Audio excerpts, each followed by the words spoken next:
वह आदमी हंसा और अपनी प्रेमिका के कपड़े उतार लिए।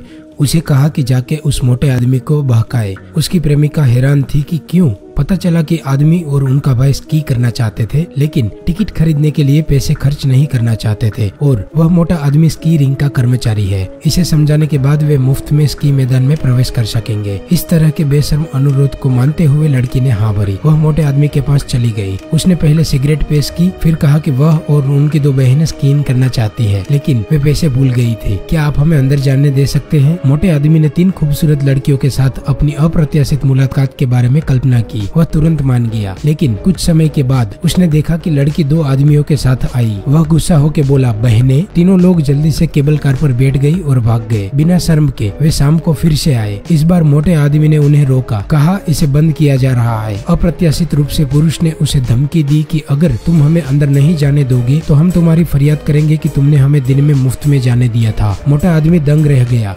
उन्हें अंदर जाने देना पड़ा। 3 लोग केबल कार पर बैठ गए, लेकिन उन्हें पता नहीं था कि यह रास्ता उनकी मौत की तरफ जाने का था। कुछ समय के बाद उनका सहयोगी शिफ्ट बदलने आया। मोटे आदमी ने उसे बताया, अभी भी 3 लोग अंदर हैं। उनके नीचे उतरने तक प्रतीक्षा करे और फिर मैदान को बंद कर दे। सहकर्मी इंतजार करता रहा और उन्हें नीचे उतरते देखा तो उसने सोचा कि अब कोई दूसरा व्यक्ति बाकी नहीं है। उसने बिजली के स्रोतों को बंद कर दिया और घर चले गए। दूसरी तरफ जिस केबल कार में 3 लोग बैठे थे वह अचानक बंद हो गए। वो बीच में ही लटक गए। पहले तो उन्हें लगा कि यह बस एक समस्या है, इसे जल्द ही ठीक कर दिया जाएगा। तब तक केबल कार की लाइन पर लाइट्स भी बंद हो गई। वो अंधेरे से ढक गए थे। उन्हें पता था कि यह सही नहीं हो रहा था। लड़की को याद आया कि आज तो रविवार था। यह स्की का क्षेत्र केवल रविवार को ही खुलता है। इसका अर्थ है कि अगर उन्हें बुला दिया गया था तो वे वही अटक रहेंगे। कोई है, मदद करे, मदद करे। आधे दिन के बाद वो केवल ठंडी हवा को सुन पा रहे थे। लंबे समय के बाद दाई त्रांग मदद नहीं कर सकता था, लेकिन पेशाब करना चाहता था। उन्होंने केबल कार से खुद को मुक्त करने के लिए रेलिंग को धक्का दिया। बहुत जोर से बर्फ गिर रही थी। उड़ते हुए बर्फ के टुकड़ों के साथ बर्फ का तूफान आया, जिसने बहुत आवाज किया। तीनों एक साथ हड़बड़ाए और कांपने लगे। अचानक पीछे एक लाइट जली। कोई गश्त पर आ रहा था। अरे वाह! वे खुश थे और चिल्ला रहे थे, लेकिन बर्फ वर्षा बहुत भारी थी। गश्त लगाने वाले ने सोचा नहीं था कि केबल कार पर लोग हो सकते थे। उन्हें टीम में वापस लौटने का संदेश मिला और वो जाने ही वाला था। तीनों ने देखा कि यह अच्छी बात नहीं है। उन्होंने ध्यान खींचने के लिए चश्मा, हेलमेट, स्नोबोर्ड सब फेंका, लेकिन गश्त लगाने वाला अभी भी उन्हें देख नहीं पाया। 3 लोगों को बेहद हताश छोड़कर वो चला गया। रात को केबल कार पर बर्फ के खंभों की श्रृंखला जमने लगी। तापमान बहुत कम था। ठंड से लड़की का चेहरा दुखने लगा। यह गंभीर था। मुख्य पुरुष अब और इंतजार नहीं करना चाहता था। उसने रेल को धक्का देकर उनकी सहायता से नीचे कूदने का फैसला किया। जमीन को बहुत ऊंचा मानते हुए उसने अपना डर कम किया और गहरी सांस ली। मुख्य पुरुष ने जगह की ऊंचाई को फिर भी ध्यान में नहीं लिया। उनकी पैर की हड्डी जांग में घुस गई और पैर पूरी तरह से टूट गया। उसे बहुत दर्द हुआ और बाकी दोनों को केबल कार पर ही रहने के लिए बताते हुए चिल्लाया। लड़की ने अपना दुपट्टा उतार दिया। वह खून के बहाव को रोकने के लिए मुख्य पुरुष की तरफ इसे फेंकना चाहती थी, लेकिन यह एक पेड़ पर अटक गया। कुछ ही समय के बाद मुख्य पुरुष का पूरा खून बह जाएगा और वह मर जाएगा। दाई त्रांग ने अचानक सोचा कि वह खंबे तक पहुंचने के लिए केबल कार का उपयोग कर सकता है, फिर मुख्य पुरुष को बचाने के लिए खंबे से नीचे उतर जाएगा। हालांकि यह बहुत खतरनाक भी है, लेकिन उसने चढ़ना शुरू किया, लेकिन एक पैर बर्फ पर आया और लगभग फिसलने ही वाला था। दाई त्रांग जल्दबाजी में पीछे हट गया। वे केवल केबल कार से बर्फ को साफ कर सकते थे। उस समय नीचे वाला मुख्य पुरुष जैसे ही अपना सिर उठाता वही मर जाता। ग्रे भेड़ियों ने हमला करने की तैयारी दिखाई। सौभाग्य से ऊपर वाली लड़की ने स्नोबोर्ड नीचे फेंक दिया और भेड़ियों को डरा दिया, लेकिन दूर से भीषण भेड़िए की आवाज आ रही थी। इसका मतलब वे अभी भी वहाँ थे। दाई त्रांग फिर से चढ़ गया। उसने थोड़ा आगे बढ़ के केबल को पकड़ लिया। अचानक उसने डर के मारे जमीन पर देखा। वहाँ भेड़ियों के पूरे झुंड ने मुख्य पुरुष को घेर लिया। उसके पैर टूट गए थे। वह केवल जोरों से चीख सकता था। उसे देखने मत दो। वो नहीं चाहेगा कि उनकी गर्लफ्रेंड उसे ऐसी हालत में देखे। लड़की ने नीचे की चीखें सुनी और उनकी आंखों में आंसू आ गए। कुछ समय के बाद मुख्य पुरुष लगभग गायब हो गया था। केबल कार पर सवार अब केवल 2 लोग बचे थे। दाई त्रांग ने उसके हाथ में कुछ खरोचे देखी। इस क्षण लड़की ने अचानक कहा, तुमने उसे रोका क्यों नहीं? उसने मुख्य पुरुष के लिए दाई त्रांग को दोषी ठहराया। दाई त्रांग मान नहीं सकता था। उसने कहा वह कुछ भी नहीं कर सकता था। दाई त्रांग ने गुस्से में कहा, तुमने भी तो उसे नहीं रोका। लड़की फिर रो पड़ी। वह सब बहुत दयनीय था, लेकिन कोई भी मुख्य पुरुष की मौत के लिए जिम्मेदार नहीं होना चाहता था। ऐसी स्थिति में बर्फ गिरना अभी भी चालू था। वो ठंडे हो गए। बस एक दूसरे को गर्म करने के लिए वे दोनों क्या करना चाहते थे उस बारे में बात करते रहे। वे किससे मिलना चाहते हैं, एक दूसरे को प्रेरणा देने के लिए। आखिरकार सुबह हो गई। स्की क्षेत्र निश्चित रूप से खाली था। लड़की जाग गई और अपने हाथों को रेलिंग पर जमे हुए पाया। इससे दूर होने के लिए उसने एक बार कोशिश की और उसने अपने हाथों की आधी त्वचा खो दी। इतना ही नहीं, उसके चेहरे पर लगा घाव अधिक गंभीर हो गया था। बहुत खुजली हो रही थी, इसलिए उसने अपना हाथ का इस्तेमाल करना चाहा, लेकिन दाई त्रांग ने उसे रोक दिया। उसने न खुजलाने के लिए कहा। वो भूख और ठंड से परेशान थे। दाई त्रांग ने कल रात की योजना के आधार पर फैसला किया कि वो केबल पर रेंगते हुए अन्य पोल तक जाएगा, फिर नीचे उतरा। लड़की ने उसे एक पल रुकने के लिए सलाह दी और कहा कि कोई आ सकता है। दाई त्रांग उसकी बात मानकर थोड़ी देर आराम करने लगा। लंबे समय के बाद स्की क्षेत्र अभी भी खाली था। लड़की मदद नहीं कर सकी, लेकिन रो पड़ी और उसने अपने हाथों से आंसू पोंछे और लापरवाही से क्षतिग्रस्त त्वचा को नुकसान पहुंचाया। लेकिन वह खुद उसे महसूस नहीं कर सकती थी क्योंकि उनका चेहरा सुन्न पड़ गया था। लेकिन कुछ समय के बाद दाई त्रांग फिर से जाग गया। वह जानता था कि वह और इंतजार नहीं कर सकता। वह अकेला ही चढ़ने लगा। उसने दोनों हाथों से केबल पकड़ ली और थोड़ा थोड़ा करके आगे बढ़ा। जूते उसे गर्म रखते थे, लेकिन वे बहुत भारी थे। आगे बढ़ने का प्रत्येक कदम उनकी ताकत को खत्म कर रहा था। इस समय वहाँ नीचे एक अस्थिर ग्रे छाया थी। भेड़िए आ गए। उन्हें बस द्रांग के नीचे गिरने और उनके खाना बनने का इंतजार था। दाई त्रांग दूसरी केबल पर चढ़ने के लिए संघर्ष करता रहा। वह गंभीर रूप से घायल हो गया। उसने लड़की से कहा कि वह स्की की छड़ी फेंके ताकि जब वो नीचे उतरे तो उनका सहारा ले सके। लड़की ने इसे पाने के लिए अपने शरीर को हिलाया। केबल कार का स्क्रू ढीला था। ये हिला। उसने स्की स्टिक ली और नीचे फेंक दी। फिर दाई त्रांग दूसरी केबल कार पर से चला गया। नीचे भूखा भेड़िया अब भी घूर रहा था। इस बार उसने हाथ पे लगे घाव को पूरी तरह से नजरअंदाज कर दिया था। वो तेजी से आगे बढ़ा। अंत में दाई त्रांग खंभे पर चढ़ गया। फिर सीढ़ियों के नीचे जमीन की तरफ उतरा। उसने अभी स्की की छड़ी उठाई ही थी कि भूखे भेड़िए आ गए। नहीं, दाई त्रांग ने भूखे भेड़िए को चाकू मार दिया और डराकर भगा दिया। फिर जल्दबाजी में स्नोबोर्ड पर चढ़ गया। पहाड़ पर फिसलते हुए चला गया। लड़की ने उनका पीछा करते दो भेड़िए को देखा, लेकिन वो प्रार्थना के सिवा और कुछ नहीं कर सकती थी कि वो लोगों तक पहुंच जाए और फिर वापस उसे बचाने आए। एक और रात आई। आज रात ज्यादा कुछ शोर नहीं था। अगली सुबह तक लड़की जीवित थी, लेकिन दाई त्रांग का अभी वापस आना बाकी था। उसे डर और असहायता महसूस हुई। उसने नीचे देखा तो अपने प्रेमी का शव बर्फ में दबा था और यह साबित कर रहा था कि बर्फ मोटी हो गई थी। लड़की केबल कार से बाहर निकलने लगी। वह जमीन से थोड़ा करीब जाना चाहती थी, फिर नीचे कूदी। स्क्रू पूरी तरह ढीला था। केबल कार अचानक गिर गई। सौभाग्य से यह जमीन के करीब जाकर रुक गई, लेकिन स्टील के तार धीरे धीरे टूट रहे थे। लड़की ने नीचे गिरने से पहले एक गहरी सांस ली, फिर वो बर्फ पर गिरी। अचानक केबल कार भी गिरी। उनका पैर घायल हो गया था। लड़की दोनों हाथों से आगे रेंगती रही। लुढ़कते हुए अंत में पहाड़ के बीच में पहुंच गई। उसने जमीन पर खून के धब्बे देखे और एक बिखरता हुआ शरीर देखा। यह दाई त्रांग निकला, जिनको काफी समय पहले भेड़ियों ने मार दिया था। लड़की ने गौर किया, भूखा भेड़िया उनके सामने घूर रहा था। उनके मुंह पर अभी भी खून लगा हुआ था। वह बहुत डरी हुई थी। सौभाग्य से इस भेड़िए का पेट पहले से ही भरा हुआ था और उन्होंने उस पर हमला नहीं किया। वह धीरे धीरे आगे बढ़ी। एक ढलान नीचे उतरी और अंत में पर्वत के नीचे तक पहुंच गई, लेकिन क्योंकि वो बेहद कमजोर थी, वो बेहोश हो गई। भारी बर्फ पड़ी। वह राहगीरों को मिली, इसलिए लड़की बच गई। भाग्य का शुक्रिया कि वह जिंदा थी, लेकिन हर बार किस्मत साथ नहीं देती। इसलिए युवाओं को ज्यादातर चंचल नहीं होना चाहिए। हमेशा ध्यान रखें। ठीक है, तो क्या आपको यह फिल्म पसंद आई? अगर आपको पसंद आई तो कृपया लाइक करो और अपनी राय कमेंट में जरूर लिखें।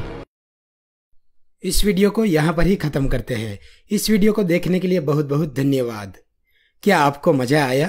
तो कृपया लाइक बटन पर क्लिक करें और इसे अपने दोस्तों के साथ शेयर करें और नीचे दिए गए कमेंट सेक्शन में वीडियो के बारे में अपने विचार जरूर लिखें। चलिए फिर मिलते हैं अगली वीडियो में। अलविदा।